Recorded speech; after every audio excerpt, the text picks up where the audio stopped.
गुरुदेव तुम्हारी जय जय हो। गुरुदेव तुम्हारी जय जय हो। गुरुदेव तुम्हारी जय जय हो। गुरुदेव तुम्हारी जय जय हो। गुरुदेव तुम्हारी जय जय हो। गुरुदेव तुम्हारी जय जय हो। गुरुदेव तुम्हारी जय जय हो।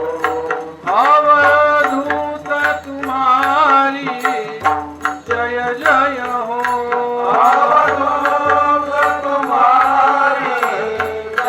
जय हो। सतगुरुजी तुम्हारी जय जय हो। सतगुरुजी तुम्हारी जय जय हो।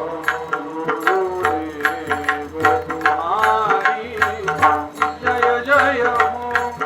गुरुदेव तुम्हारी जय जय हो।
कथेच्या दुसऱ्या दिवसाच्या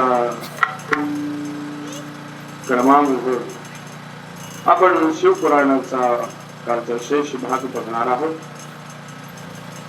आणि भगवान शिवांचा असणारा हा अगाध महिमा प्रवचन रूपी सेवेतनं आपण पुढे घेऊन जातो. काल प्रयाग क्षेत्र कोणत्या ऋषींनी यज्ञ केला? महिलांना प्रश्न बोला. महिला, पुरुष नाही. म्हणून मी सांगतो की वही पेन घेऊन येत जा. लक्षात राहा. कोणते ऋषी होते? येत असेल तर सांगा, नाही तर मलाच असं वाटेल मी किती लिखत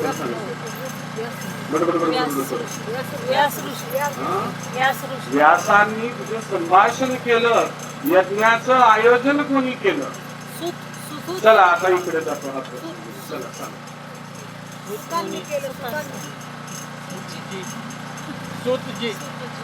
सूतांचा तिथं प्रश्नच येत नाही. सूत आले कसे? सत्यव्रती ऋषींनी ते आयोजन केलं. म्हणजे तुम्ही किती चाणक्यरित्या ऐकतो त्याच कळाल. आजी बघून तो घेऊ ना. त्याला कॉपी चालतो. आजीला आपण हरिपाठ देऊ. काय देऊ आजी तुला? हरिपाठ देऊ. बल वाढायला हनुमान चालीसा देऊ. सूरज कुठून काय देऊ? काही द्या, काही द्या. ये ना सोड कॅमेरा. तू शूटिंग मध्ये असशील.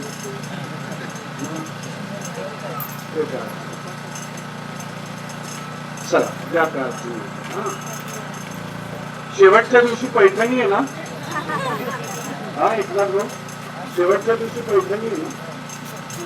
बघा आता कसं आनंद केले ना आम्ही. कोपरगावच्या कथेमध्ये शेवटच्या दिवशी बक्षीस ठेवलं होतं 15,000ची पैसे आणि एक सोन्याची नथ आणि 5 होत्या सोन्याच्या नथी, 10 होते चांदीचे पॉईंट. पण पब्लिक पण तेवढी होती, 1.5 लाख पब्लिक होत्या, जास्त पण तेवढी. आणि एवढ्या याच्यात प्रश्न, एवढ्या लाख पब्लिक एकाने उत्तर दिलं नाही आणि जिने उत्तर दिलं आणि पैठणी जिंकली ती आंधळी मतारी होती. तिला दिसत नव्हतं. तिला म्हटलं आजी आता तुझ्या पैठणीचं काय करशील? तुला काय करू आता, नातीचं लग्न आहे, तिला देऊन टाकलं. याचाच अर्थ हा होतो, तो एक अवयव निसटवतो, एका अवयवात ताकद इतकी देतो की लाख पब्लिकला उत्तर डोळे असून देता पण पहिली मतारी देतो. ऐकायचं कसं? कदाचित तुम्हाला आता असं वाटत असेल, हो हो आम्हाला पण माहिती होतं हो सत्तेवरची ऋषी, पण आम्ही धाकाच्या पोटी बोललो नाही. हे असं नाटक नाटक पुरुषांना प्रश्न बरोबर काय जिंकलाय म्हणून तुम्हाला आता थोडीशी हे देखो झटका मारती करो बोले करो. ऐका, प्रयाग क्षेत्री सत्यवर्ती ऋषींनी यज्ञाचं आयोजन केलं, त्यामुळे सूतजींचं आगमन झालं. पण साधूंना प्रश्न पडला की सूतजी नेमके किती काळ टिकत असतात एका जागेवर? उत्तर द्या. गाईचं दूध काढेपर्यंत. वा ये देव काका वा.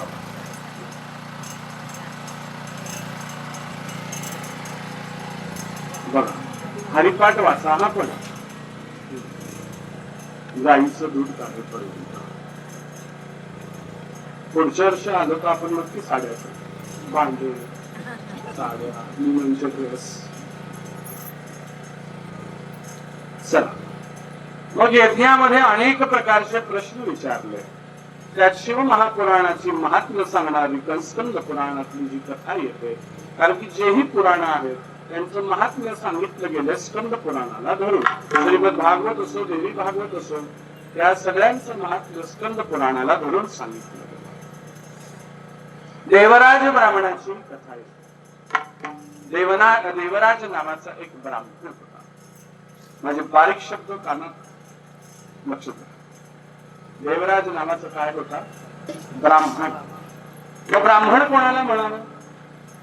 पण मी आता जर बोललो तर मोबाईल चालू आहे, भांडायला मधून घरी येते, काय सांगता येत नाही.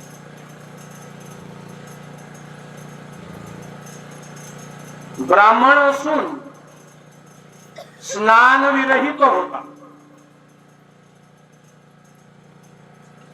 कळले का शब्द? काय? ब्राह्मण असून काय होता? स्नान विरहित होता. आता बोट वर करायचं आणि सांगायचं कोण कोण आंघोळ करतं, हात वर करा, रोज स्नान करतं, हात वर करा. अरे हातच वर करते, बाप जुम्मे की जुम्मे. शी रे देवा, असं आहे तुमच्या अर्सूलमध्ये? आंघोळ स्नान करतात का? बर, आता माझा दुसरा प्रश्न, कोण आंघोळ करतं आणि कोण स्नान करतं सांग. आंघोळीवाले हात वर आणि स्नानवाले हात वर. आता तुम्हाला फरक सांग. सकाळी उठल्यानंतर बेडवरच आपल्या गुरु महाराजांचं स्मरण करणं, खाली उतरल्यानंतर धरणी मातेचं म्हणून स्मरण करणं, वॉशरूमला जाऊन येणं आणि त्यानंतर लगेच तुरंत बाथरूम मध्ये जाणं. आणि त्या बाथरूम मध्ये गेल्यानंतर गंगाळ तर आता राहिलं नाहीये, त्याचं नाव गंग आळ होतं. गंगेचं आळ असं म्हणजे गंगेचं पाणी असं त्याचा अर्थ होतो. त्यात पाणी आहे गंगेचं. पण आता प्लास्टिकचे टप आणि मग तिथं स्मरण करायचं त्या पाण्याला लागून, गंगेचं, यमुनेचं, गोदावरी नाही येत संस्कृत. गंगा ये ग बाई, सरस्वती ये ग बाई, यमुना ये ग बाई, सगळ्या नद्या या ह्या जलामध्ये स्थित व्हा. आणि मग पहिला तांब्या टाकायचा आपल्या पायावर, गुडघ्यावर, आणि मग टाकायचा आहे छातीवर, पोटावर, छातीवर, खांद्यावर, मग डोक्यावर. काही काही जण धरतात कट्टा पहिल्या डोक्यावर, हार्ट अटॅक येण्याचे सर्वात जास्त चान्स, कारण की बीपी लो होऊन जातं. बीपी वाल्या माणसांनी हे काय करायचं नाही, डायरेक्ट पाणी डोक्यावर टाकायचं नाही. अनेक लोकांना सांगतात आंघोळीला गेले तिथून मरून पडले, ये बात.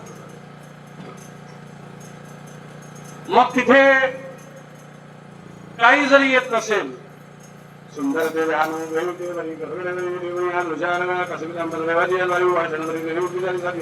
मुखे म्हणा, हरे मुखे म्हणा, हट्टावी साबंग म्हणून मोकळे झालं. काय स्नान सांगतोय बरं का. आणि मग बाहेर आल्यानंतर सूर्यनारायणाला अर्घ्य देणं, कारण की ते प्रत्यक्ष देव आहेत. तुळशी मातेला पाणी घालणं, कारण की ती प्रत्यक्ष वृद्धा आहे. देवपूजा करणं, देवपूजा कोण करतो माहितीये? घरातल्या बाया नाही करत. घरातले पुरुषांनी देवपूजा करायची असते आणि बायांनी भक्ती करायची असते संध्याकाळची शुभमंगलवती कल्याण.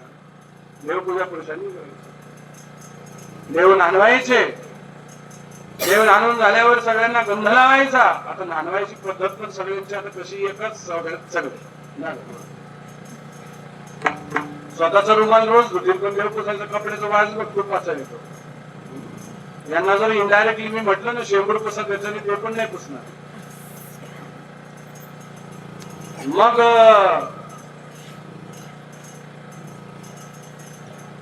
बाहेर आल्यानंतर नाश्ता पाणी आणि मग पुढे कामाला जाणं वगैरे वगैरे वगैरे, काय तुमचा जो नियम असेल तो.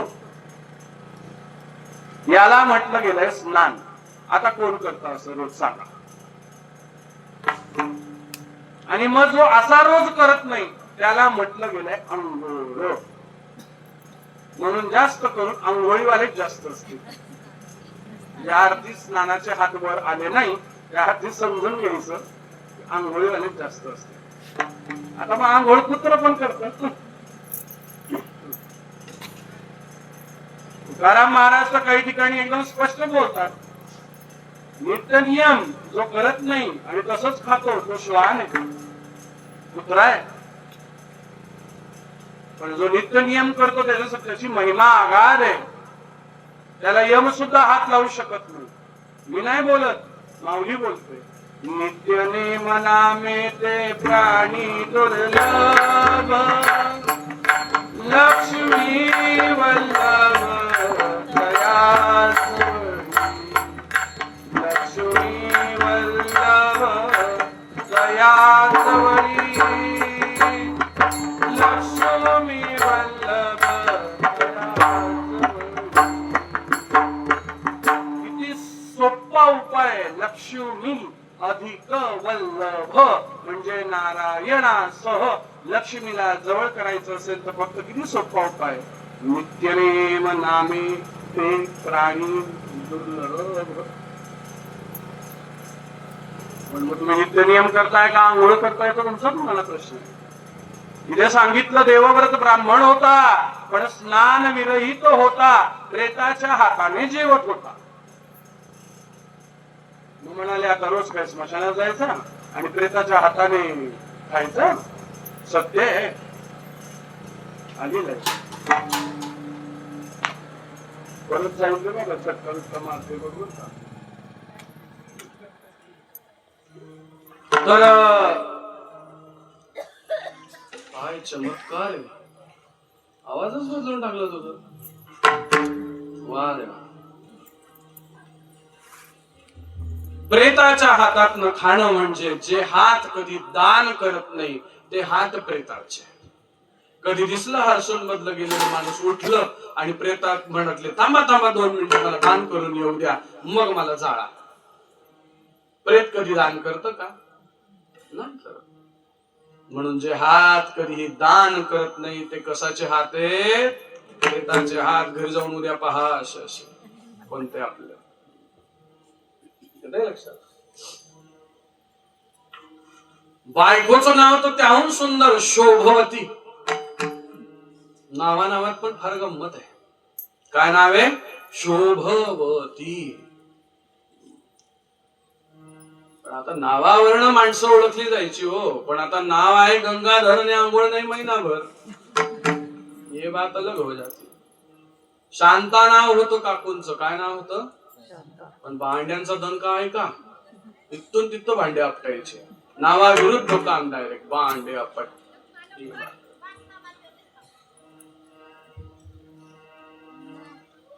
पण पत्नी जी होती शोभवती वेश्या होती. आई वडिलांचं धन लुबाडून कधीच आई वडिलांना या देवव्रताने मारून टाकलं. आणि ही एक घरातली असणारी जी पत्नी रूपी जी वैश्याला पत्नी करून आणलेली होती, तिच्या बरोबर भागलं नाही म्हणून बाहेर जाऊन 5 लफडी केली. 5 आणि 1 6. त्रास द्यायला जीवाला. आमची हौस पूर्ण कर. आपलीच कथा आहे, तू लोकांची कथा नाही. जीव म्हणजे देवव्रत आहे आणि 6 यावेळेस षडरिपू आहे. काम, क्रोध, लोभ, मत्सर, दंभ, अहंकार आदी. आणि प्रत्येक जीवाला छळत असतात. म्हणून काम हा किती भयंकर आहे बघा तुम्ही. सगळ्या याच्यात पहिल्याच स्थानावर आहे. त्या षडरिपूत पण काम पहिला, मग क्रोध, मग लोभ, मत्स्य, दंभ, अहंकार आदी काही षडरिपू आहे. म्हणून कामावर विजय मिळवणं या कलियुगाचं जन्माला आल्यानंतर पहिले टार्गेट. पण काही भोगी इतके भोगी असतात तर म्हातारे होऊन जातात तरी भोगाची इच्छा जात नाही. या 6 वेशा आपल्याला पण कुठेतरी धरले, मलाही धरले आहेत ना.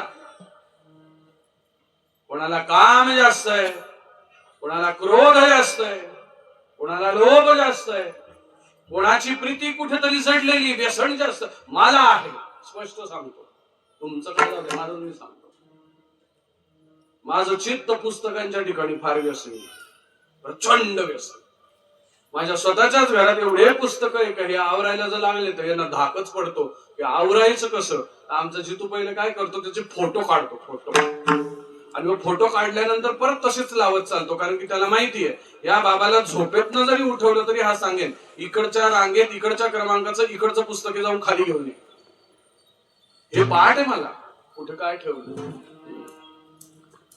आणि मी माझं पुस्तक कधीही कोणाला वाचायला देत नाही. आणि वाचायला जर अगदीच खूप प्रेम असलं तर देताना पहिले त्याचं पान आणि पान तपासतो आणि पहिले विचारतो हे परत कधी करणार. आणि परत करण्याची 10 तारीख असते तर मी 6 तारखेपासूनच फोन करतो. झालंय वाचून, झालंय वाचून, झालंय वाचून.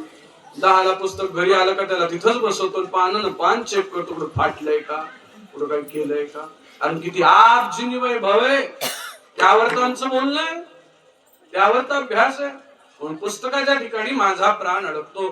2700 काहीतरी पुस्तकं घरात असतील, स्वतःची लायब्ररी. अभ्यास पूर्ण बोल. प्रत्येक जीव कुठेतरी वाचण्याच्या अंतर्गत अडकलाय. या सगळ्या वेश्या बिलगल्या आणि म्हणाल्या आमचं पूर्ण कर. वैतागला आणि त्या 6 वेश्या मारून टाकल्या. आता आपल्यावर मारण्याचा आळ येईल म्हणून पळाला आणि एका गावामध्ये येऊन लपला. त्या गावाच्या शिव मंदिराच्या आडोशाला जाऊन त्यांनी आसरा घेतला आणि त्या शिव मंदिरात पाताळेश्वराला कथा चालू होती. आणि योगायोगाने त्याने शिवांचा महिमा रात्रभर ऐकला. शिवांचं गुणगान ऐकलं, टाळी वाजवली, ऐकलं. आणि दुसऱ्या दिवशी त्याला सडनली हार्ट अटॅक आला आणि तो मेला. यमदूत आले आणि म्हणाले चला. तेवढ्यात शिवदूत आले म्हणे कुठे चला, कुठे चला. म्हणे हा आता असा आहे नरकात घेऊन जायचंय. बोले नरक नहीं, इसको कैलाश में बुला. म्हणाले कसं काय. तो म्हणे तुम्ही यमदादाला आणि तुम्ही तुमचे भांडणं विचारून घ्या. आम्ही चालू कैलासात घेऊन गेले. यमदादा हजर झाले. माझं गिराईक तू कसं काय आणलं. भगवान भोलेनाथांचे गण म्हणाले, नंदी भृंगी शंगी सगळे बोलले, याने कसं का असेना रात्रभर शिव महापुराण श्रवण केलंय आणि याला त्याच्या पुण्याईने भगवान शिवांनी इकडे बोलवलंय. म्हणून आपण तर देवव्रता इतके काही पापी नाही. बरोबर, आपणच आपल्याला सर्टिफिकेट देऊन टाकू. चला. मग म्हणाले, जर शिवमहापुराणाचा एवढा महिमा ऐकलं तर नरक तुटलं, आमचं तुटेल का माधू बाबा? म्हणाले, हो तुटेल. पण कधी तुटेल? ज्या वेळेस ते ऐकल्यानंतर. बघावर का काय झालंय, ऐकलं आणि सडनली मृत्यू आहे ना. म्हणून ऐकल्यानंतर पुन्हा पाप करण्याला काही चान्सच मिळाला नाही. पण आज आपण ऐकतो आणि घरी जाऊन पुन्हा पाप करतो आणि पुन्हा आपल्याला चान्स असतो तो हुकून जातो. आमच्यासारखे सांगून सांगून म्हातारे झाले, तुमच्यासारखे सांगून सांगून ऐकून ऐकून म्हातारे झाले. पण एकही तरलं नाही.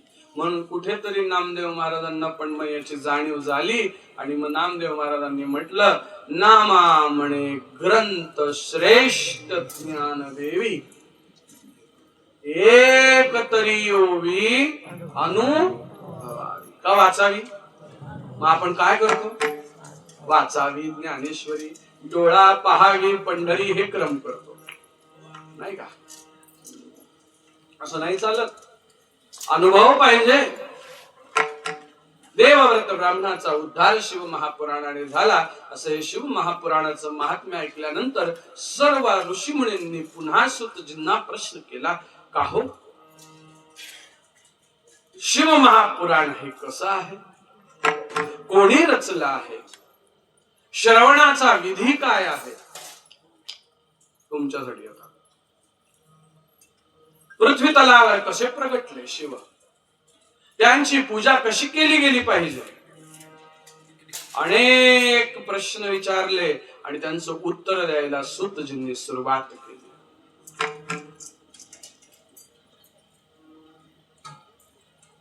शिवमहापुराण हे कोणी कोणाला सांगितलं, त्याचं स्वरूप कसं आहे आता ते ऐका.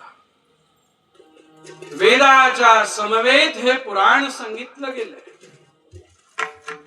त्यात 7 संहिता, मुळात पहिले 11 होत्या. नंतर व्यासांनी त्या तुमच्या आमच्यासाठी कमी करून 7 संहितेमध्ये शिवपुराण हे विभागलं गेलं. पहिली विश्वेश्वर संहिता, दुसरी रुद्र संहिता, शतरुद्र संहिता, कोटी रुद्र संहिता, उमा संहिता आणि कैलास संहिता, आणि नंतर जी शेवटी आली ती वायू संहिता. अशा 7 संहितेमध्ये 24,000 श्लोकांनी हे सर्व काही विभागलं गेलेलं आहे. लिहिणाऱ्यांना घाई झाली असेल म्हणून मी परत एकदा सांगतो. विश्वेश्वर संहिता, रुद्र संहिता, शतरुद्र संहिता, कोटी रुद्र संहिता, उमा संहिता, कैलास संहिता आणि वायू संहिता. एकूण श्लोक संख्या किती आहे? 24. श्रवण कसं करायचं? आता ऐका, श्रवण करणारे तुमच्या सगळ्यांना नियम आहे. श्रवणाची मुळात काही नियम आहे. श्रवणाचे 3 अंग सांगितले शास्त्रामध्ये.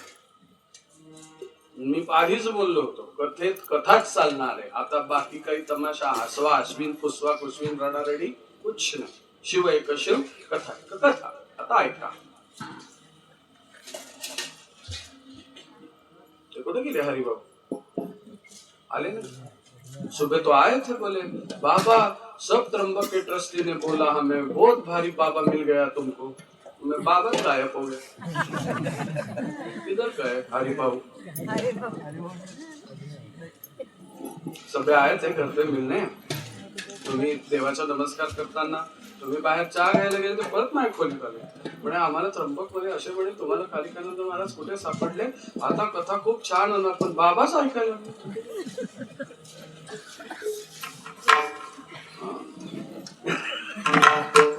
तर आता ऐका, श्रवणाची 3 अंग आहे. श्रवण करताना माणसाच्या मनामध्ये श्रद्धा असली पाहिजे. पहिलं अंग काय? श्रद्धा. श्रवणाच्या 3 अंगांपैकी पहिलं अंग सांगितलंय श्रद्धा. मनपूर्वक एकाग्र चित्ताने आणि भगवान शिवांवर निश्चिम श्रद्धा ठेवून कथा ऐकली पाहिजे. दुसरं अंग आहे जिज्ञासा. उद्या काय सांगतील, चला पटकन. परवा काय सांगतील, चला पटकन. हे असं का झालं असेल ग, ते तसं का झालं असेल रे, ही जिज्ञासा. बरोबर. आणि तिसरा आहे निर्मत्स्यता. निर्मत्स्यता. कथा ऐकताना मत्सर नसावा. काय सांगितलं कालिकानंद महाराजांनी, अरे हे असं नव्हतं, हे तसं होतं, मग तू ये इथं. आणि त्यांना काही ते जमतच नाही आणि हे काही शिवपुराणच नाही आणि हे असंच केलं आणि हा तमाशाच झाला, हे गाजात झाला, आवाजात झाला. मग हे असंच बोलले, ते तसंच बोलले, त्याच्यापेक्षा मला लय भारी येतं. हे जो करतो शिव म्हणतात मी त्यांना नरकात टाकतो. कसं का असे ना वर्णन माझ्या कानावर येतंय, ऐका.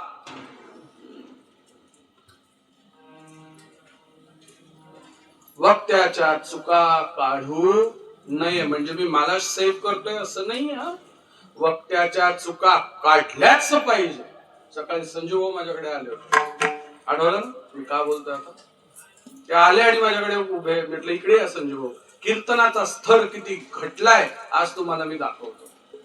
आणि मी त्यांना ते दाखवलं. तर कीर्तनामध्ये काय चाललं होतं तुम्हाला सांगू. चिठ्ठी न कोई संदेश. म्हटलं मी नको काय कीर्तनात कोणी. मग मी तिथे त्या माणसाला मेसेज केला की हा अभंग कोणत्या गाथ्यात आहे, मला संध्याकाळपर्यंत शोधून द्या. अजून त्यांनी शोधून दिला. इतका स्तर कीर्तनाचा घटला. कीर्तनामध्ये फिल्मी चाली आल्या, चिंतन लांब राहिलं. आमच्यासारखा चिंतन सांगणारा नको वाटायला लागला, पण मवाली करणारा, मनोरंजन करणारा गोड वाटायला लागला. ही गंमत झाली ना. स्तर घटलाय सगळं आता. अहो कीर्तन ही साधं काम नाहीये, कथा साधं काम नाहीये. कीर्तन ही नवविधा भक्तींपैकी एक भक्ती आहे. जो कीर्तनकार करतो आपल्या इष्टाची, आणि तुम्हीच त्या नवविधा भक्तींपैकी एक भक्ती करता, श्रवणाची. श्रवणम कीर्तनम मनिरुध्यासन. मग ही भक्ती आहे. हा तमाशा बोळानी लय हसवलं, पुढच्या वर्षी बाबा त्यालाच आणा. मग त्यापेक्षा एक काम करा, तमाशा उभा करा, नाही तर जोकर आणा, सर्कस. कीर्तनाचा स्तर इतका घटलाय. वक्त्याच्या चुका काढल्याच पाहिजे. आता काळ असा आलाय की त्याला त्याची जागा दाखवलीच पाहिजे. हे कुठल्या याच्यात लिहिलंय. मी तर माझ्या पोरांना सक्त ताकीद दिली आहे. कोणी कीर्तनात केशवा माधवा तू केलं होतं, टाळच वाजवणं बंद आणि पकवाज वाजवणं बंद. कीर्तनकार म्हणतो वाजव ना, ते म्हणतो कुठं लिहिलंय. कीर्तनकार शांत. आपणच इतके चौकन्य राहिले पाहिजे की असं काही म्हणायला लागले आपण. अभंग एका अभंग कीर्तनात पाहिजे, दुसरं काही नको. त्याच्या चुका खरंच काढू नये. जर तो वेदांत जाणणारा असावा, लगेच समजतं एका दिवसात समोरचा बोलणारा कसा आहे, नाही का. आणि पुढे सर्वात महत्वाचा एक नियम सांगितला. 3 नियमात नाही पण मी अनुभवला. कथा ऐकताना अंतःकरण हे दीन भावाचं असलं पाहिजे. दीन भाव. दीन भाव से कथा सुनो. बस तुम्हीच माझे. दीन भाव कसा है माहिती है, थोड़े बंदर के बच्चे बन जाओ, माकड़ी नीचे पिल्ला. माकडीचे पिल्ल कधी माकडीला सोडतात का? गच्च धरून ठेवतात. मग नंतर त्या माकडीला कळायला लागतं, बाई गो माझ्या पोराला गच्च धरून ठेवतात. पण मग एक दिवस वादळ असं येतं, त्यावेळेस माकडींचं पिल्ल निष्ठायला लागतं. त्यावेळेस माकडीन कशी कधी अशी पिल्लू पडू देत. बस असंच व्हावं. कधीतरी माकडाच्या पिलासारखं देवाला पकडून घ्यावं.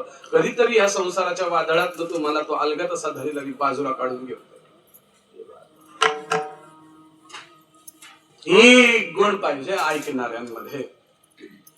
शिवपुराणाची महिमा सांगताना सांगितले, एकाच आसनी पहिल्या दिवशी जिथे बसलो, दुसऱ्या दिवशी तिथंच, तिसरं तिथंच, शेवटपर्यंत त्याच आसनावर. म्हणाले मग यांनी सतरंजा टाकल्याय ना महाराज? नाही, घरून आसन घेऊन यायचे.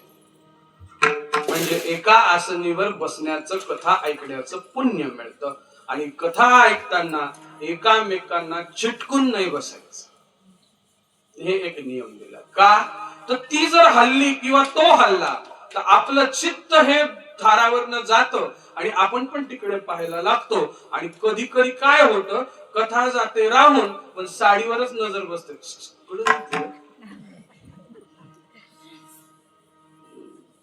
काही काहींना कथा ऐकताना सवय असते की मी काही सांगितलं तर त्याला येत असलं तर तो पुढचं बोलतो. ही सवय असते. म्हणजे त्या शेजारच्याच सुद्धा चित्त. मी स्वतः जर ऐकायला बसलो तर मी काय करतो माहितीये का? मी एक नंबरला तर डायरेक्ट लास्ट नंबरला, मध्ये कुठेच नसतो. शक्यतो मी शेवटच गाठतो, कारण की बुवाची फजिती होती. हे बाबा समोर येऊन बसलं तर बोलायचं काय असं होतं. म्हणून उद्यापासून आल्यानंतर हे नियम पाळा. घरून येताना छोटस आसन घेऊन यावं आपलं आपलं. एकमेकांपासून थोडं लांब बसावं, पण थंडी आहे जवळ बसा, गरम होईल. झोपर मारत जाती झोपली का शेजारची. एक आसनी कथा. पुढे असं सांगितलंय, कथेच्या संबंधात संकल्प करून बसलं, मी एक आसनी कथा करेन आणि कथेच्या निमित्ताने कथेत सांगितलेले सर्व दान मी कथा वक्त्याला किंवा कथेच्या ग्रंथावर करेन, असे संकल्प घेऊन कथा ऐकावी. आता इथे सप्तधान्याधिक दानाचं महत्व सांगितलं. 7च का? तर हे 7 विकार.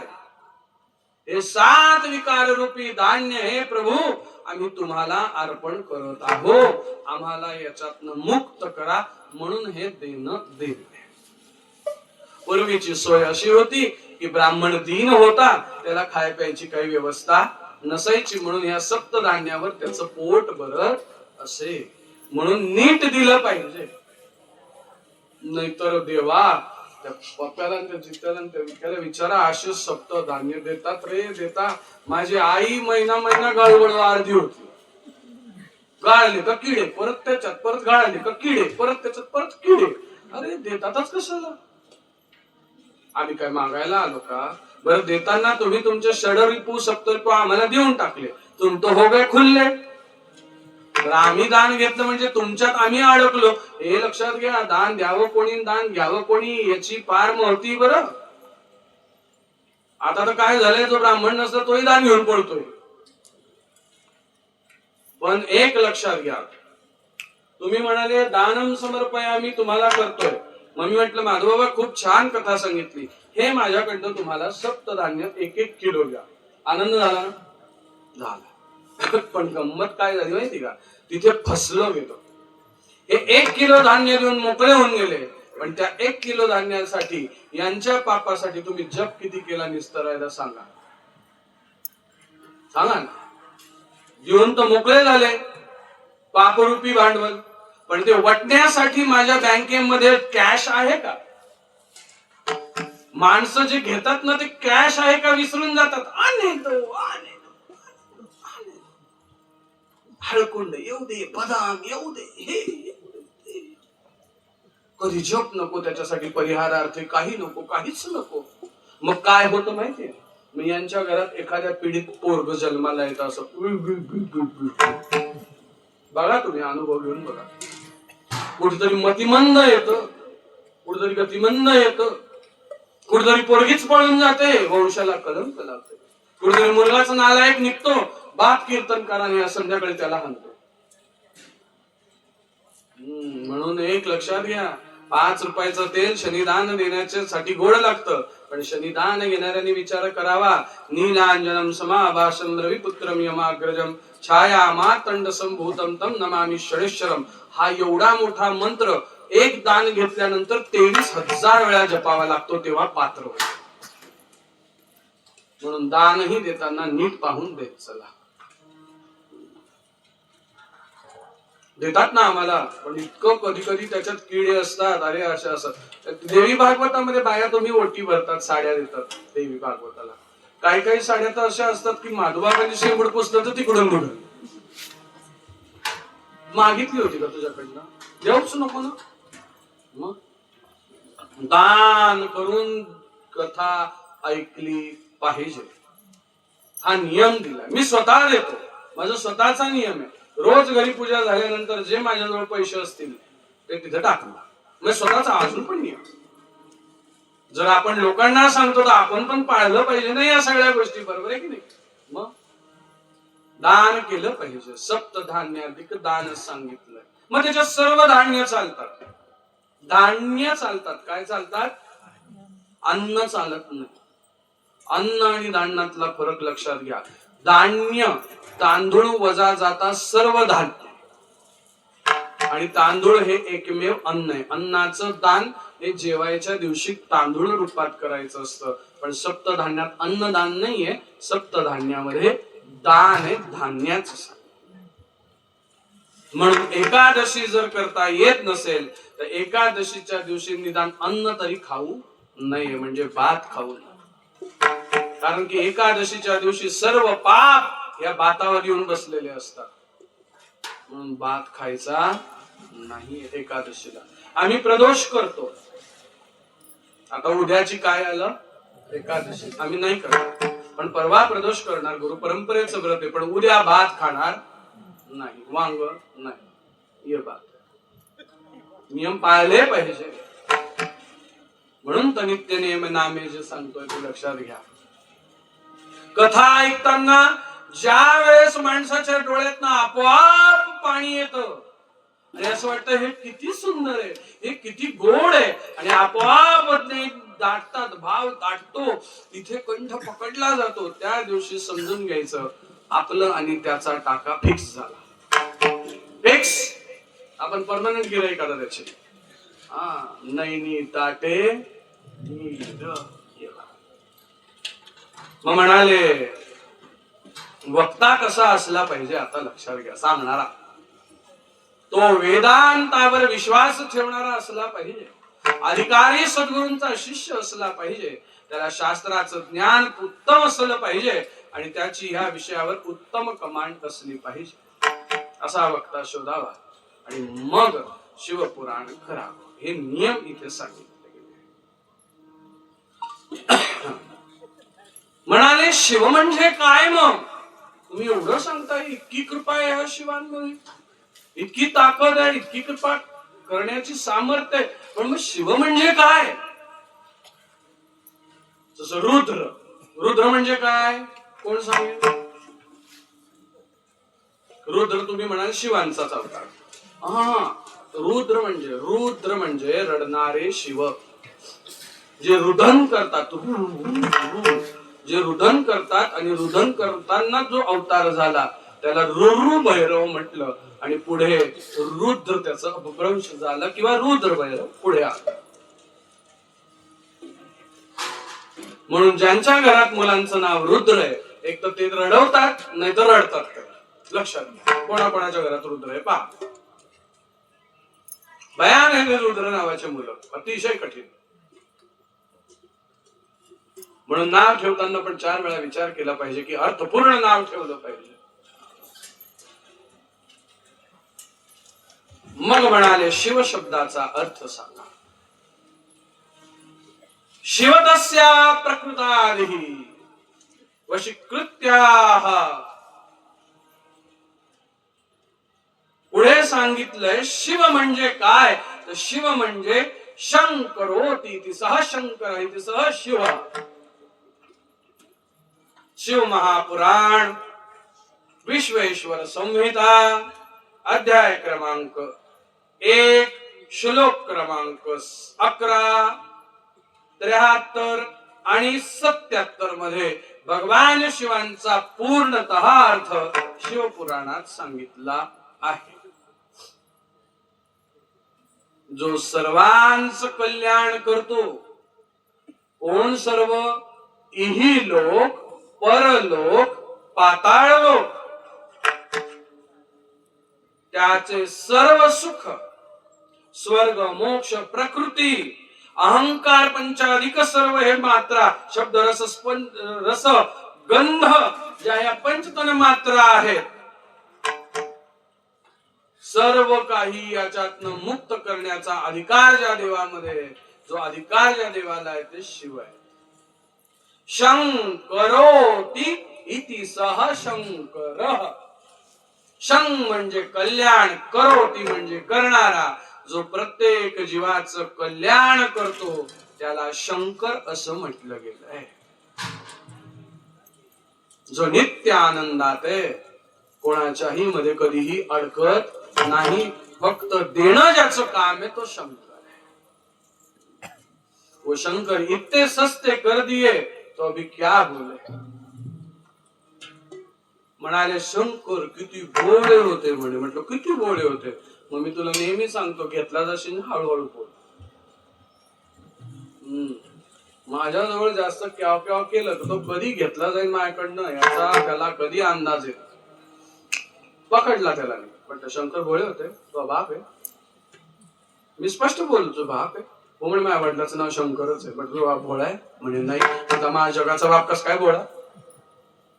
हारुटीस म्हणे. मग नाही का भस्मासुराला वरदान दिलं, तुझ्याच्या डोक्यावर हात ठेवशी त्याचं काय होईल? बोला ग झोपल्या. त्याचं काय होऊन जाणार म्हणे? भस्म. मग भस्मासुराला त्याच्यावर विश्वास नाही आला. मग भस्मासुर कोणाच्या मागे धावले? देवांच्याच. मग देव गेले मोहिनीकडे. मग मोहिनीबाईंनी परत नाच नाच केला. तुझा हात माझ्या डोक्यावर, माझा हात तुझ्या डोक्यावर. म्हणजे बाबा ना भस्मासुराला वरदान दिलं. अरे बावळट, तू पहिले भस्मासुराचा बॅकग्राऊंड बघ ना. हा भस्मासुराचे कैक हजार वर्ष गेले की भस्मासुराचा नित्य नियम होता की रोज चिता भस्म देवाला वाहणे. एक दिवस चिता भस्म मिळाली नाही म्हणून भगवान म्हणाले, क्यों रे आज नहीं मिली? बोले नहीं मिली. मैंने ऐसे कर दो ना भगवान, आज कुछ जली नहीं, मुझे ऐसा वरदान दे दो जिसके सिर पे हाथ रखे वही भस्म हो जाए, मैं तुरंत आपको भस्म लाके चढ़ा दूंगा. भगवान म्हणाले, वा वा वा वा, मला भस्म मिळते तथाच तू. त्याच्या आधी तप बघा ना भस्मासुराचं. रावणाला बोलण्याच्या आधी रावणाचं तपस्या बघा ना. ये बात आहे. उचलली जी बली लावली टाळ्याला, याला काय बोलायला अर्थ आहे देवा. सर्वांना देतात पण स्वतः जवळ काहीच ठेवत नाही. अगदी सर्व देऊन टाकतात. शिव काय प्रदान करतात? पहिले म्हणाले भक्ताला प्रसन्न झाल्यावर तर शिव प्रदान करतात सिद्धी, मुक्ती आणि प्रकाश रूपी ज्ञान. उद्या जर पाताळेश्वर तुमच्यावर प्रसन्न झाले तर तुम्हाला काय देतील? सिद्धी, मुक्ती आणि ज्ञान. आता मी भोले बाबा हुशार आहे का भोळे आहेत का चाप्टर आहे याच्या मताचं खंडन करतोय. लक्षात घ्या. तुम्ही म्हणतात ना भोळे, आता ऐका यांचा भोळेपणा सांगतो तुम्हाला. सगळं हरसून बसलं तपस्येला. धमाम धमाम धमाम धमाम तपस्या झाली. आलेलं पाताळेश्वर बाहेर. आजपासून मी तुम्हाला सिद्धी, नंतर काय मोक्ष आणि ज्ञान प्रदान करतो. चलो जाओ. चले गए सब. आणि मिळाल्या ना सिद्धी. मिळाल्या जशा सिद्धी आमच्या माधुबाबाला जितूला काम सिद्धी मिळालं ते गेले नाशिकला. आणि त्यांना सिद्धी होती. त्यांनी पाहिलंय का म्हातारीला. म्हणे तू अशी अशी आहे, तुला म्हणून आजारी झाली ती. म्हणे तुला कसं काय माहित पडलं? मात्र सिद्धी. कुठं राहता? हरसुलला. म्हातारी येताना एकटीने आली, 10-12 घेऊन आली. नाही बाबा पॉवरफुल आहे. एकनाथ बाबाला सगळं कळतं. सिद्धी प्राप्त. असं करता करता करता करता पताळेश्वराचं मंदिराचं पटांगण कमी पडलं बघण्याकरता. आमचं बघा सिद्धी प्राप्त आहे तुम्हाला. आणि त्याच्यात काय झालं, सिद्धी ज्याला प्राप्त झाली तो स्वतःलाच देव समजायला लागलो. महाराज या ना या ना या ना, महाराज बसा ना बसा ना बसा ना, महाराज महाराज महाराज महाराज, वा वा वा वा वा वा, आमच्या घराला पाय लावा. हा शब्द तुम्हाला फार बोगस लय कंटाळा आहे तुम्हाला ह्या शब्दाचा. आमच्या घराला काय लावा का बरं, कांग लावलं तर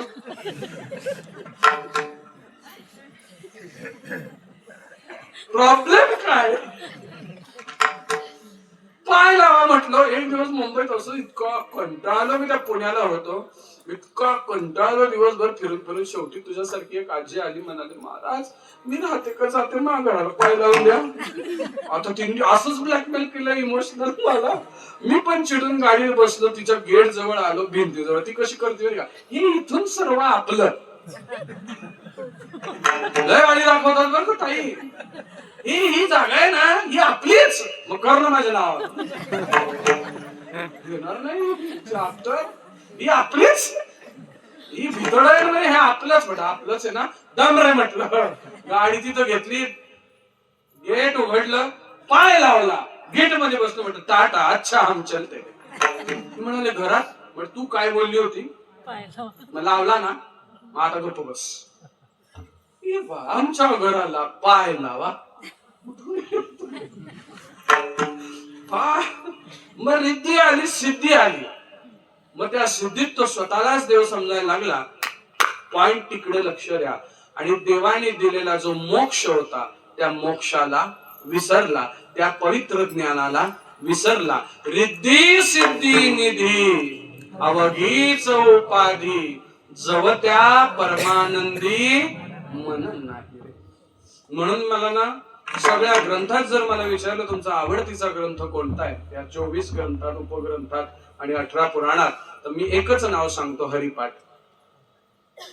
असं काही नाहीये हरिपाठात की ज्या ग्रंथांमधलं सगळं ह्या 28 अभंगात बदल. इथे बोलतात ना की कथेमध्ये बडबड करू नये, एकमेकाला त्रास देऊ नये. माऊली पण हरिपाठात सांगते, अनंत वाचाळ परळती परळ, त्याच कैसा दयाळ पावे हरी. सगळं आहे ना हरिपाठात. एवढा हरिपाठ जरी केला तरी तरुण झालो. मग म्हणाले स्वयं प्रकाशित हे देव सिद्धी मोक्ष ज्ञान देत असतात. आणि म्हणाले जो त्यांच्या मार्गावर चालतो ते त्यांना त्याच्या सारखंच करून टाकत असतात. जो ज्या देवाची उपासना करतो तो त्याच देवासारखा होत असतो, हे लक्षात घ्या. म्हणून तुम्ही वैष्णव आहात. कोण आहात तुम्ही? सगळे माळ घातलेले वैष्णव आहात. म्हणून कोणी पटकन जर तुमच्या समोर वाकलं तर तुम्ही काय करतात? त्याच्या पुढे वागतात. जय हरी जय हरी जय हरी. ही वैष्णवाची लीनता आहे. आपण जसं ज्याची सेवा करतो तसं आपण पडत असतो. शिवांमध्ये जो एक रूप झालेला जो साधक असतो तो शिवांप्रमाणेच असतो. त्याला या संसाराची काही घेणं देणं नसतो. तो जंगलात असतो. चिता भस्म लेपना अकेले राहो खाओ एक मिला तो नाही तो जडी आहे. असे महात्मा मी बद्रीनारायणाला पाहिले. माझ्या डोळ्याने तरुण अवस्थेत मी या सगळ्या गोष्टी बघितल्या. 12-12 वर्ष बद्रीनारायणाला राहणारी माणसं आहेत. आम्ही विचारतो महाराज खाना फिर बर्फ में कैसे मिलता है? ते म्हणतात ही बघ ही जडी आहे. ही जडी जर खाल्ली तर 2 महिने भूक लागत नाही. आम्ही 2-3 जड्या खाल्ल्या का 6 महिने भूकच लागत. वजन बी तसंच राहतं. मी खाऊन पाहिली, खरंच खाऊन पाहिली. ग्रंथावर बसलोय, 8 दिवस भूक लागली नव्हती.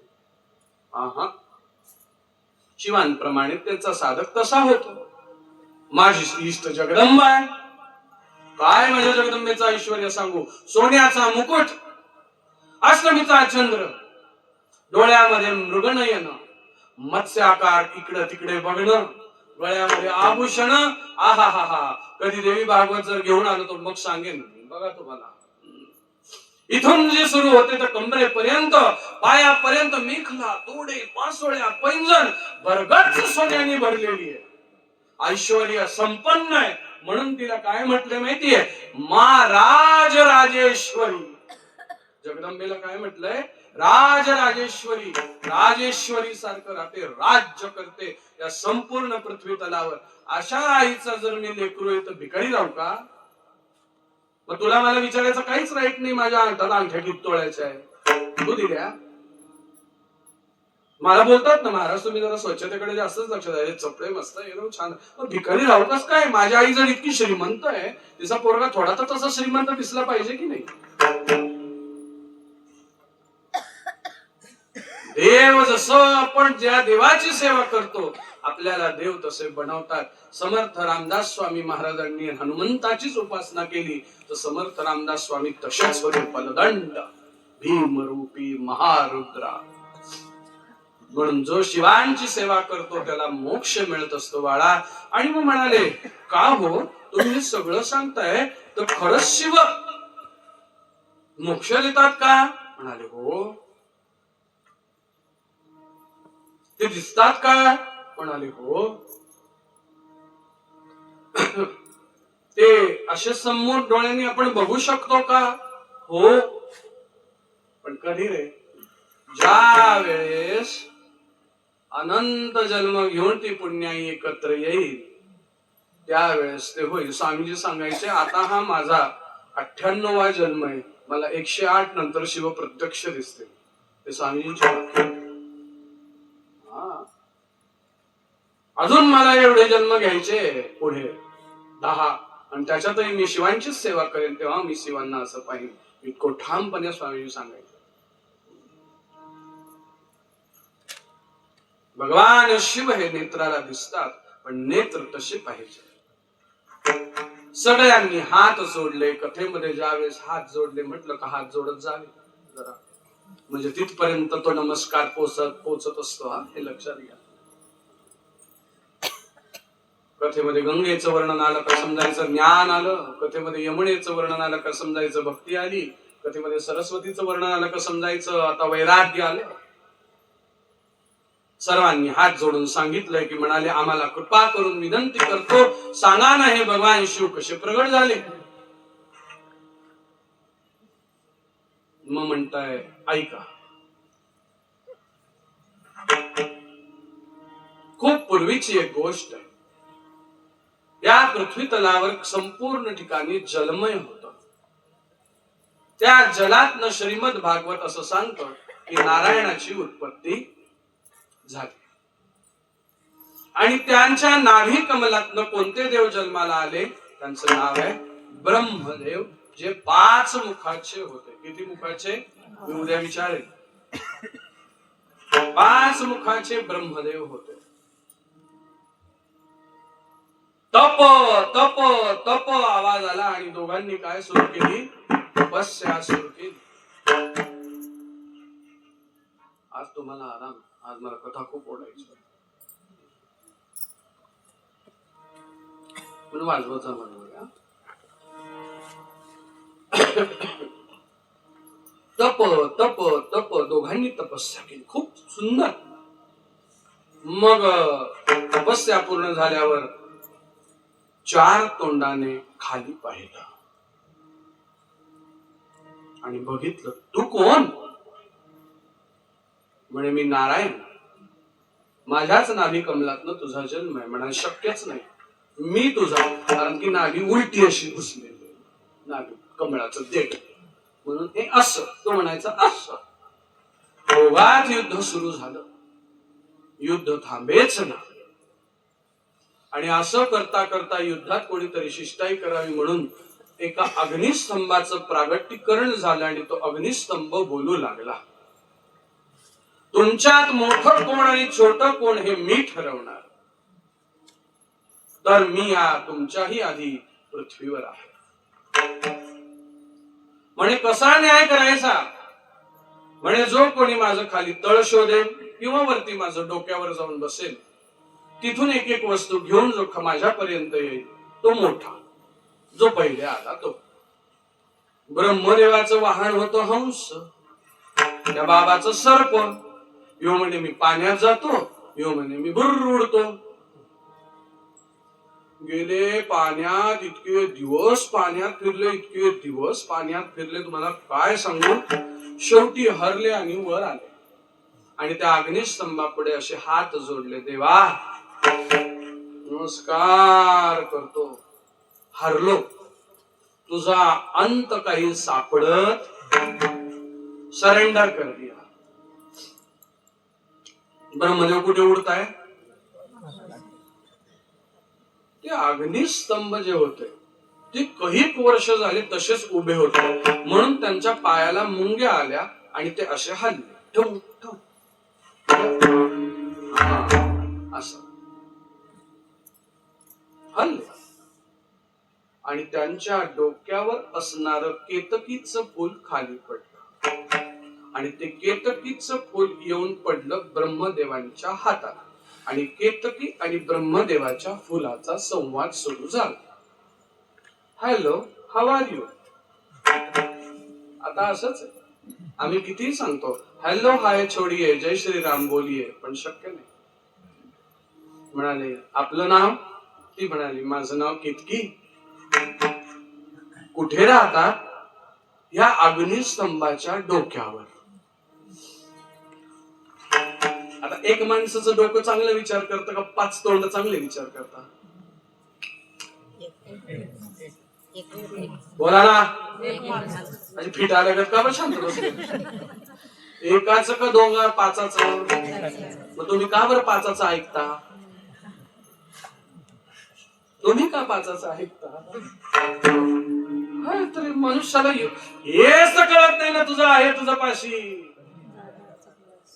तरी आम्ही 5 तोंडाच ऐकतो आणि बाबाबंदी इतकी डेंजर करतो काही खरं नाही. मग बिगवर जमीन सुद्धा इकडे तिकडे सरकत नाही. वरती होती मग ती म्हणाली हो तू कोण रे 5 तोंडाचा? माझं नाव ब्रह्म, मी सृष्टी उत्पत्ती करताय. बर. ब्रह्मदेव म्हणाले माझ्याजवळ एक योजना आहे. म्हणे काय? जर मी तुझं नाव ह्या सृष्टीला दिलं तर? अरे बाबा म्हणे एखाद्याचं नाव एखाद्या चौकाला दिलं तर त्याला एवढा आनंद होतो नाही का? स्वर्गीय जितू महाराज चौक तुला मारून टाकू. जाऊ दे, यांना कोणाला मारण्यापेक्षा म्हणजे गावात आले मारून गेले. जाऊ सकाळी खरंच बोल. कसं वाटेल तुझ्या घरच्यांना? हा बापा जितेंद्र महाराज वायस्कर चौकात वळा आणि सरळ घरी या. सूर्यचंद्र असेपर्यंत हा बापा चौक तसाच. तिथं चौकाला एवढं भारी वाटतं तू तो अख्ख्या पृथ्वीला माझं नाव देणार. पण एक 5 तोंडाचे माणसं काही काम असल्याशिवाय कुचर कुचर करत नाही. लोभ. काय लोभ आहे ते सांग पहिले. म्हणाले एक काम करायचं, मी तुला खाली घेऊन जाईल, तू त्या बाबाला अग्नी बाबाला सांगायचं की मी तुझ्या डोक्यापर्यंत पोहोचलो, तुला तिथून उचलून आणलं. म्हणाले डन. आणलं. हो हो उडत उडत खाली आले एकदम आनंदी आनंदगडे इकडे तिकडे चोहीकडे आले खाली. अग्निस्तंभ विचारताय कुठे गेले होते ब्रह्मदेव? म्हणजे तुमच्या डोक्यापर्यंत पोहोचलो. खरं का? म्हणजे मग आता ज्याच्या डोक्यापर्यंत पोहोचले बाबा पोहोचलो का तिथपर्यंत? नाही, तरी खोटं बोलणं चाललंय. म्हणाले खरंच का? म्हणाले हो. म्हणे काय प्रमाण काय? म्हणे हे घ्या केतकीचं फुल समर्पयामी. भोलेनाथांनी त्यांच्याकडे नाही लक्ष दिलं, त्या केतकीच्या फुलाला हातावर उचललं. अग्निस्तंभाने त्या केतकीच्या फुलाला हातावर उचललं आणि काय बोलले माहितीये? केतकी माझा तुझ्यावर किती जीव होता, तू सर्वात जास्त मला प्रिय होती म्हणून मी तुला माझ्या डोक्यावर स्थान दिलं ग. आणि तू एका ह्या सृष्टीच्या विषयाला माझ्याशी बैमान झाली आणि माझ्याशी खोटं बोलू लागली. मी तुला शाप देतो, आजपासून तू मला दूर होशील. केतकी घाबरली, आपले इष्ट आपल्यापासून दूर गेले म्हणून पुन्हा शरण आली. त्यावेळेस त्याची इष्ट बोलले चल इतक्या वर्ष तू माझी शोभा वाढवलीये, मी तुला वरदान पण हे देतो की भादो महिने की तीज म्हणजे भाद्रपदाची तीज ज्याला हरतालिका म्हणतात त्याच दिवशी तुला मला वाहिलं जाईल. वर्षभर मी तुझा स्वीकार करणार नाही. या केतकीला दुसरं नाव आहे केवडा. म्हणून भगवान शिवांना केवड्याचं फूल, केवड्याची अगरबत्ती, केवड्याचं अत्तर वाहिलेलं चालत. म्हणाले आपण कोण आहात देव? तर म्हणाले मी देवादिदेव महादेव आहे. संपूर्ण ठिकाणी माझीच सत्ता आहे. आणि ही घटना ज्या दिवशी पृथ्वी तलावर घडली तो दिवस होता ज्या दिवशी पृथ्वी तलावर भगवान पहिल्यांदा प्रगट झाले. Happy birthday to you. तो दिवस होता मार्गशीर्ष महिन्यातलं आद्रा नक्षत्र. Note down.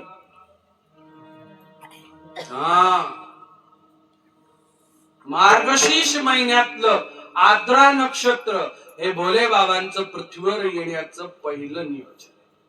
त्या दिवशी शिवतत्व हे पृथ्वीवर पहिल्यांदा अवतरित झालंय. म्हणून आद्रा नक्षत्रात मार्गशीर्ष महिन्यात जो माझी पूजा रात्री करतो त्याला मी त्याच ठिकाणी तो कितीही ब्रह्मराक्षस असला तर लगेच मोक्ष देतो. आणि तो मला माझ्या कार्तिक पेक्षा जास्त प्रिय असतो. म्हणून जितकं महाशिवरात्रीच्या पूजनाचं महत्व आहे तितकंच आद्रा नक्षत्रामध्ये मार्गशीर्ष महिन्याच्या ठिकाणी आद्रा नक्षत्र ज्यावेळेस पडतं त्यावेळेस शिवपूजनाचं तितकंच महत्व सांगितलंय. येतंय लक्षात. म्हणून भगवान मार्गशीर्ष महिन्याच्या आद्रा नक्षत्राला या पृथ्वी तलावर पहिल्यांदा आले आणि या ठिकाणी स्थापित झाले. म्हणाले हे कुठे घडलं तर साऊथ मध्ये दक्षिण राज्यामध्ये आंध्र आणि केरळ यामध्ये अरुणाचल नावाचा पर्वत आहे. काय म्हटलं त्याला? अरुणाचल नावाचा पर्वत. हा अरुणाचल स्वयं शिव आहे. ते अग्निस्तंभच एका डोंगराच्या रूपात तिथे स्थापन झालं आणि त्याला अरुणाचलेश्वर महादेव म्हणून पूजलं गेलं. अरुणाचल महादेव जिथे रमण महर्षींनी आपली साधना केली. रमण महर्षी अरुणाचलम. वायू तत्वलिंग, जलतत्वलिंग, अग्नितत्वलिंग जे पंचतत्वाचे लिंग आहे त्यातलं हे एक लिंग अरुणाचल वायू आहे. अग्नितत्वलिंग नटराज आहे. कालहस्ती जललिंग. जशी 12 ज्योतिर्लिंगांची यात्रा आहे तशी ही पंचतत्वलिंगाची पण यात्रा आहे साऊथ मध्ये दक्षिण भारतात. म्हणून भोलेनाथ कुठे प्रगट झाले? अरुणाचल प्रदेश, अरुणाचल पर्वतावर. म्हणून हे कोणी विचारलं ना भोलेनाथ कुठे प्रगट झाले सांगा. अरुणाचल मध्ये. आणि कोणत्या दिवशी प्रगट झाले? मार्गशीर्ष महिन्याच्या आद्रा नक्षत्री भगवान भोलेनाथ पृथ्वीवर पहिल्यांदा आले आणि या जीवांचा त्यांनी उद्धार केला. भौतिक सुख, आत्मिक सुख, आध्यात्मिक सुख देण्याची ताकद या देवामध्ये आहे. प्रश्न विचारला शिवांची पूजा कशी केली पाहिजे? शिवांना काय काय चालतं, काय काय नाही चालत? पान उपडं व्हावं का सुकडं व्हावं? जल घ्यायला हात घालावा का पिऊ नये? तांदूळ उपटे व्हावे का मूग व्हावे? काय कशी पूजा करू? कोणतं लिंग श्रेष्ठ आहे? कोणत्या लिंगाला जाऊन नमस्कार करू? आता सांगताय सूतजी ऐका. या कलियुगामध्ये, या कलियुगात सर्वात श्रेष्ठ जे लिंग सांगितलंय ते पार्थिव शिवलिंग सांगितलंय. मातीपासून तयार झालेलं शिवलिंग. मी प्रस्ताव त्यावेळेस तुम्हाला दिला होता पण ते म्हणजे कसं होतं काय होतं थोडा अंदाज नव्हता. नाही तर मी म्हटलं होतं आपण 1.25 लाख लिंग तयार करू. शिवरात्रीच्या रात्री पूर्ण इथंच बसू सगळेजण. सगळ्या बाया एवढ्या बिलगल्या, अजून गर्दी वाढेल. माणसं सगळ्याला एवढा एवढा मातीचा गोळा दिला. येऊ एक रात्रभरात 1 लाख तिथे पूजन केलं का नदीत विसर्जन. आरसूलमध्ये कधी राबवलंही गेला नसेल असा कार्यक्रम. पण जर आलो याला कदाचित पुढे कधी तुम्ही बोलवलं तर आपण नक्की हे राबवून पाहू. 4 तास लागतात फक्त 1000 माणसं असले तर. मातीचं शिवलिंग हे सर्वात श्रेष्ठ शिवलिंग सांगितलं. म्हणे अजून कुठलं तर म्हणे सुवर्णलिंग. सोन्याचं, रजतलिंग चांदीचं, स्फटिकलिंग सर्वात श्रेष्ठ, बाणलिंग हे सर्वात श्रेष्ठ आहे.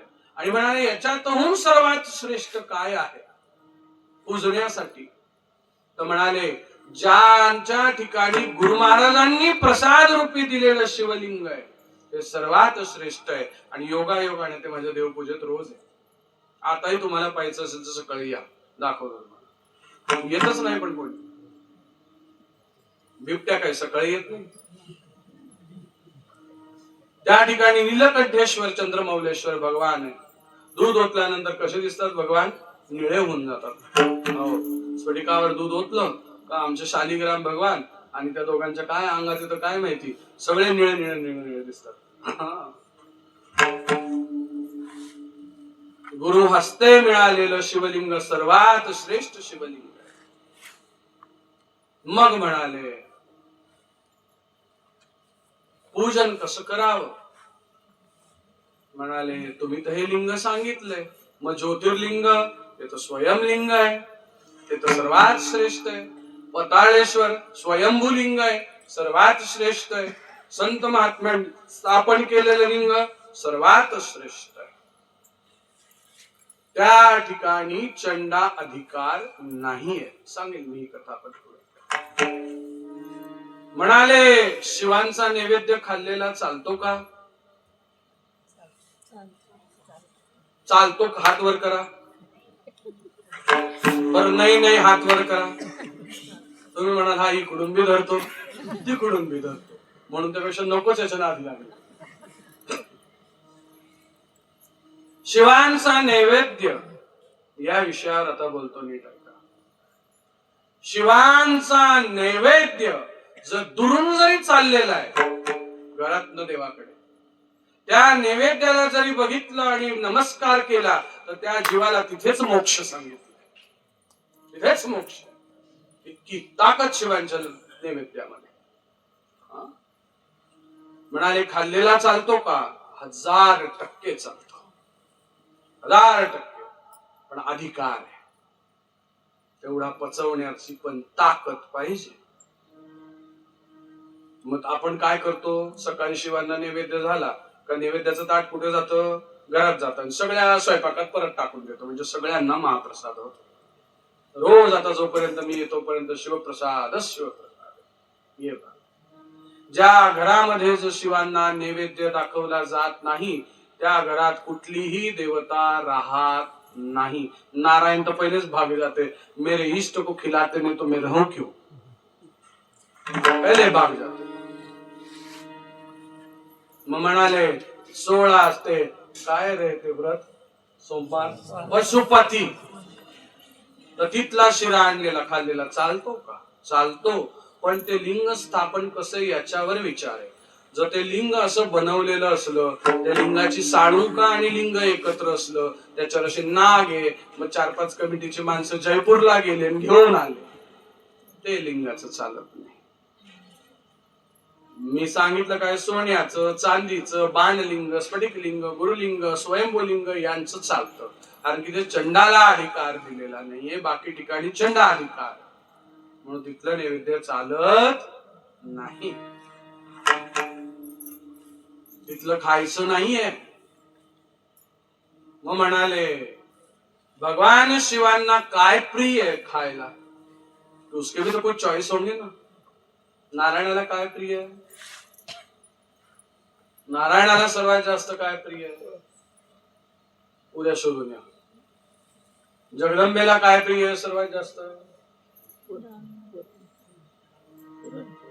भगवतीला ललिता सहस्रनामामध्ये म्हटलं गेलंय पायस अन्न प्रियेश्वरी, म्हणजे खीर जिला जास्त आवडते अशी ही जगदंबा. आणि भगवान शिवांच्या सहस्रनामात लिहिलंय पायस अन्न प्रियेश्वर. भगवतीने बनवलेली तांदळाची खीर भगवंताला खूप प्रिय आहे. म्हणून शिवरात्रीच्या आमच्या एका प्रहराच्या पूजेमध्ये रात्री खिरीचा सुद्धा आम्ही अभिषेक देवाला करतो. आता 4 प्रहराची पूजा करू आपण इथे, सगळ्यांना पाहायला मिळेल. आपण सारी रात्रभर पूजा, ऐश्वर्य संपन्न पूजा भगवंताची होते. पायस अन्न प्रियेश्वर भगवान, बाद में उनको बापले पसंद है, बट्टी बाप. मग त्या बट्टी बरोबर भाजी काही विचारू, कारण की त्याच्या काळात काय बटाटे, त्याच्या काळात काय भेंड्या, म्हणून मी हे काही सांगत बसत नाही, तर हे पांचटपणालाही चालतो. म्हणाले शिवांचं लिंग जे आहे त्यावर कुठकुठले पुष्प चालतात तर सांगितलं, त्यावर वेगवेगळ्या प्रयोजनाने वेगवेगळे पुष्प वाहिले जात असतात.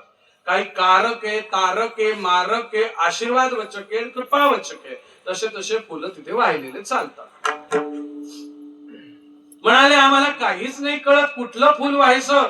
म्हणाले आक, मांदार, ज्याला तुम्ही काय म्हणता तुमच्या भाषेमध्ये रुईचं फुल, हे भगवान शिवांना सर्वात जास्त प्रिय फुल आहे.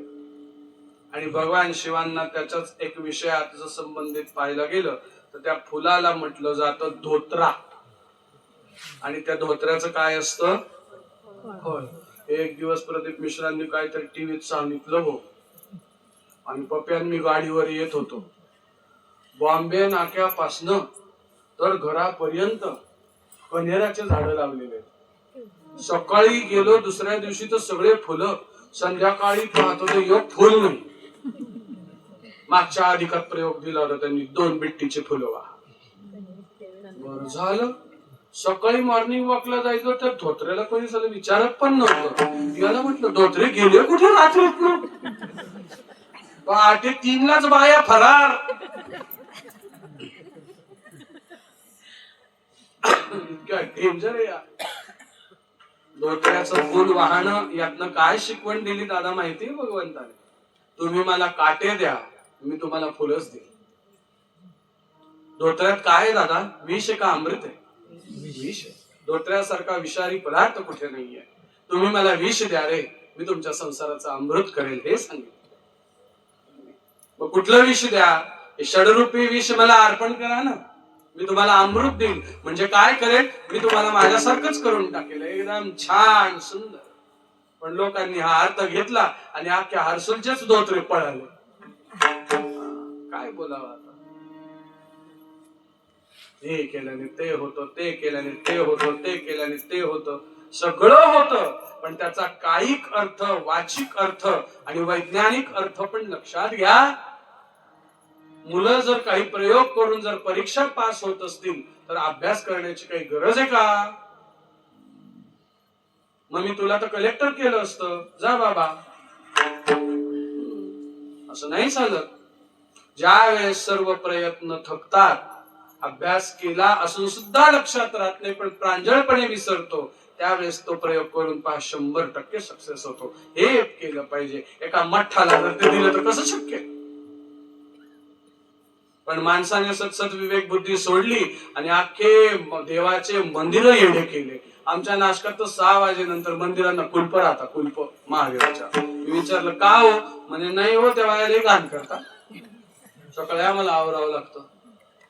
म्हणून शिव म्हणाले, जो माझी पूजा करतो तो मला जास्त आवडत नाही, पण माझं शिवालय जो स्वच्छ करतो, माझ्या शिवालयाच्या आजूबाजूचा बघा लिहिलंय शिवपुराणात, शिवांचा अंग नाही कचरा जरी झाडला ना तर तो काय म्हणतो माहिती का? मी पुन्हा त्याला जन्माला घालतच नाही, तो माझ्या जवळ येऊन जातो. किती सोपं आहे. पाताळेश्वराच्या अंगावर जाऊन दूध ओतणं महत्वाचं का आजूबाजूचा कचरा उचलणं महत्वाचं? मग आज देव गाडगे बाबांनी जाणला ना रे. कीर्तनात देव देण्यापेक्षा कीर्तनातले देव जिथे येऊन बसतील त्याच्या आधीच बलिदान झाडाणार आहे. हे बात ना. पण आता सतरंजी उचलायला सुद्धा लाज वाटते. ही बात हो. देवाची सेवा जो करतो, देवाचं अंगण जो झाडतो, त्याला मोक्ष सांगितलाय. कर्मबंधनाचे पाश तुटतात बरं देवाचं अंगण झाडलं तर. हे लक्षात घ्या. कर्म जल जाते. आणि एक विशेष सांगितलं भोले बाबा इथे बोल, माझा एक अवतार आहे रुद्र. त्या रुद्र अवताराचा एकमेव शिष्य आहे शनी. येतंय लक्षात? शनी. तर म्हणाले हा शनी आणि रुद्र यांचा संबंध सांगत असताना आता भगवान पुढची कथा सांगताय, लक्षात घ्या.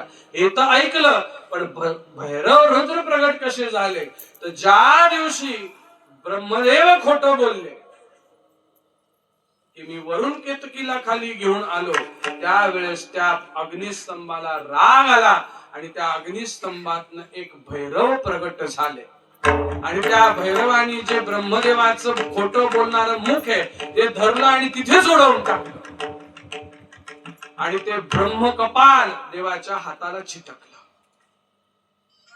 आणि जिथे जाऊन ते ब्रह्मकपाल मुक्त झालं ते तीर्थ होतं बद्रीनारायणाला ब्रह्मकपाल तीर्थ.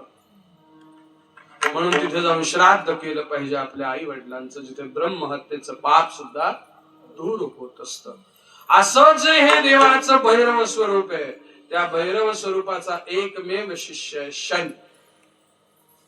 बघा कथा अशी सांगते की शनी महाराज जन्माला आले तर स्वतःच्या वडिलांनाच लागले. म्हणून शनी हवा आहे कोणाला तर हात वर करा, देऊन जातो. पाहिजे का? नको नको. लक्ष्मी पाहिजे? हो हो पाहिजे. पण एक लक्षात घ्या, खूप काल मी एक काहीतरी सांगून गेलो होतो बघा, म्हटलं पदराला गाड बांधून ठेवा. कोणता मंत्र होता तो? कोणता होता? कोई नाही किसका रिकामा हिसका.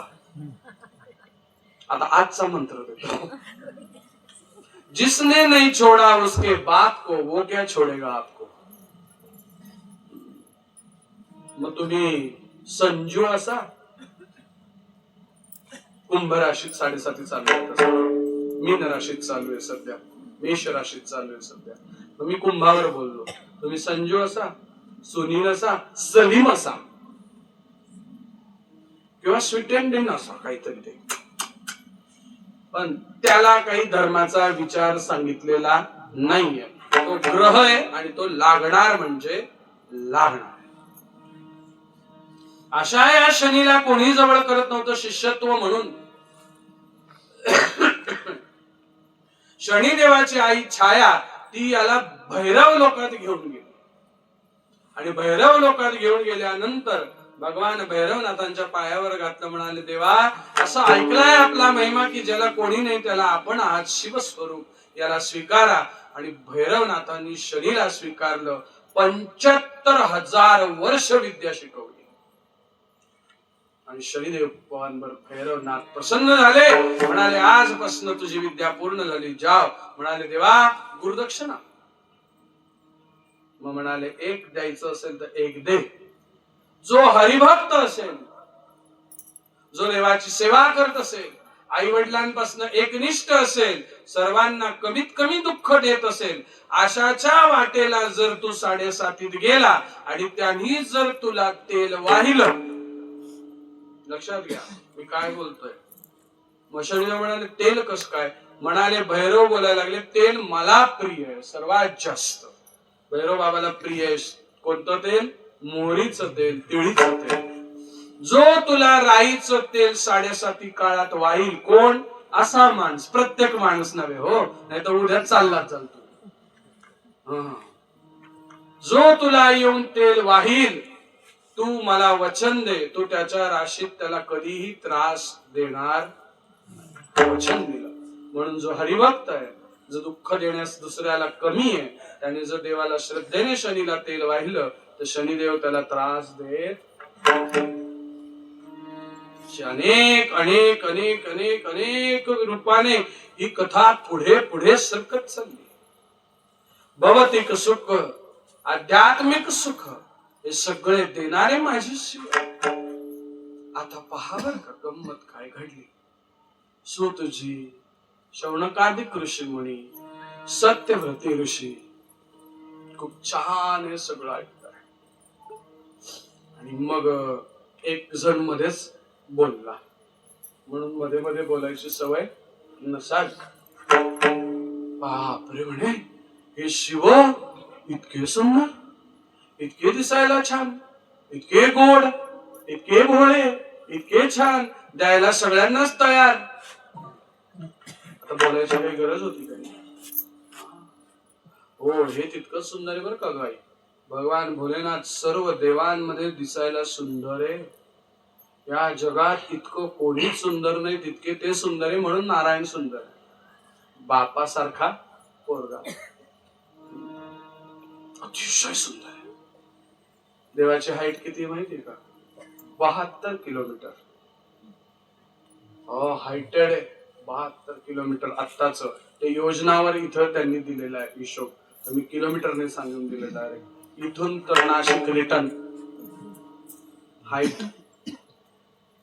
आणि एवढा उंच माणूस, आणि दिसायला रंग कसा आहे माहिती का? कापूर जर धरला ना तुम्ही, कापूर, त्या कापरापेक्षा गोरे. कर्पूर गौरम करुणावतारम,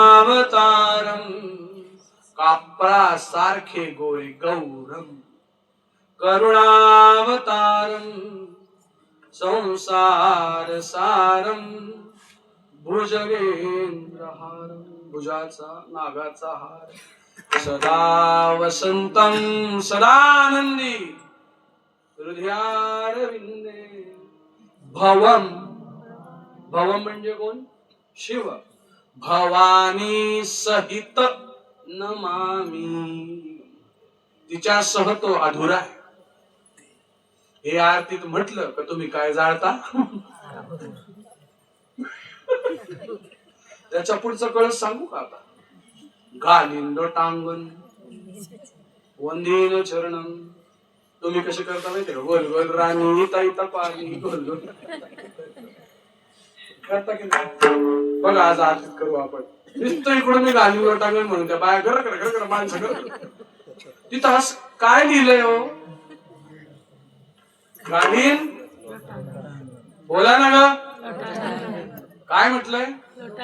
मग आजपासून घालीन लोटांगण म्हटलं तर काय घालायचं? हा चला सोडू. गुडघ्यावाल्या विचार करा. वंदीन कोणाचे? देवाचे. घालीन वंदीन डोळ्यानं पाहिन. ही अवस्था आहे, कळतं का? नामदेव महाराज ज्यावेळेस मंदिरात गेले त्यावेळेस त्यांनी लोटांगण घातलं. घालीन लोटांगण, देवाचे चरण दिसले. वंदीन चरणम. आणि ज्यावेळेस असं वर करतो सूर्य नमस्कारासारखं, तर काय दिसतं? डोळ्यानं पाहिन मग पायावर उभं राहिलो. प्रेमे अलंगीन. आता कोणाला अलंग सांगा?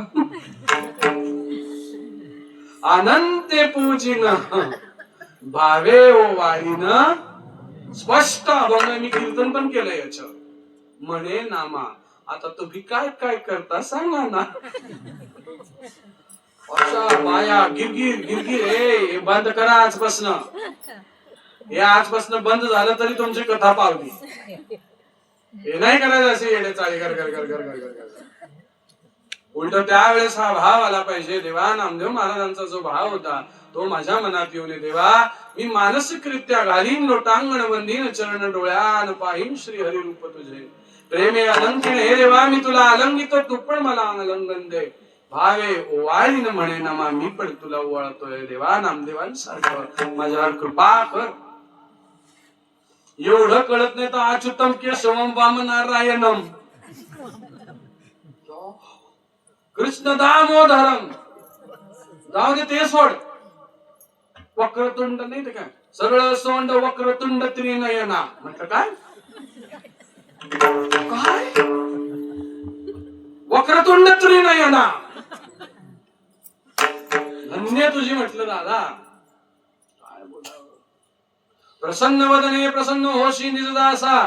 क्लेशापासून सोडी निजोडून दिलं दुःखापासून सोडी. काय अभंगात नाहीये हे? दुःखापासून नाहीये. तुम्ही जोडून दिलं दुःखापासून तोडी तोडी भवपाशा. प्रसन्न वदने म्हणजे प्रसन्न मुखाची असणारी जगदंबा आम्हाला या पाशातनं मुक्त कर, असा त्याचा अर्थ आहे. हो काय हे मी म्हंटल ना, रोजचं कळत नाही तरी कसं वळायचं. सुख करता दुःख हरता वार्ता विघ्नाची नुरवी पुरवी. नुरवी म्हणजे काय? जी केलेली मनात इच्छा आहे पूर्वी तो पुरवतो. कोण? कृपा जयाची. कसा आहे तो? सर्वांगी सुंदर, आणि त्याला उटी शेंदुराची, कंठी झळके मुक्ता. मला तर कधी कधी म्हणजे वाटलं